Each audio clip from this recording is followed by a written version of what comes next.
Hello everyone, my name is Astrid Afifah and I will present me and my team's journals entitled Determination of Iron Content in Groundwater using thiocyanate.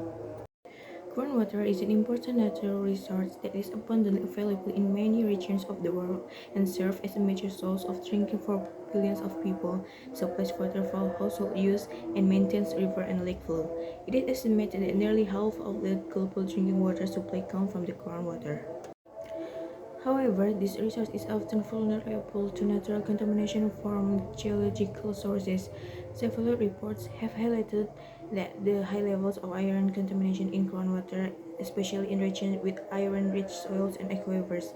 For instance, studies in areas such as Bangladesh and parts of the United States have shown that up to 77% of groundwater samples exceed the World Health Organization guideline for 0.3 mg per liter of iron, mainly due to geogenic factors. High levels of iron in groundwater can cause several negative impacts, including metallic taste, reddish-brown discoloration, stains on laundry, and plumbing fixtures.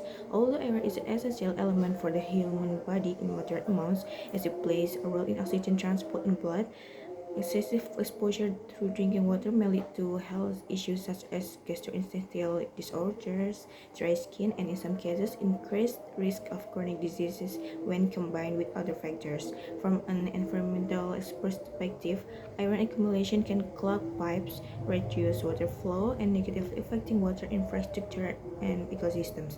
Therefore, it is essential to measure iron concentrations in groundwater to assess its suitability for consumption, highlighting of importance of this study. This research used thiocyanate and UV spectrophotometry method to measure the iron content in groundwater.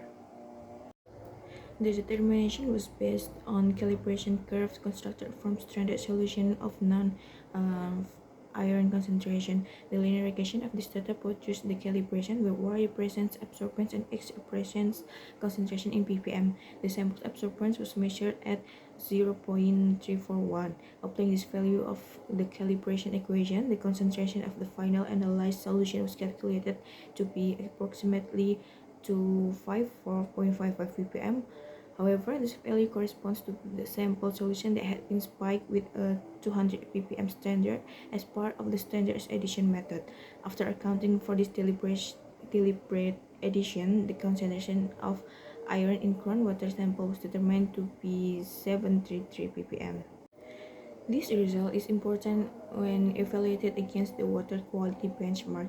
The World Health Organization guideline for iron in drinking water is 0.3 ppm, and the Indonesian national standard sets a similar maximum permissible limit. The detected concentration of 73 ppm is extraordinarily high, exceeding this health and aesthetic guideline by more than 2 orders of magnitude. Such an elevated level indicates that the groundwater source is not suitable for direct human consumption and or for domestic use without an extensive treatment. Thank you so much. That's all from me, and I hope you guys found this insightful. Goodbye.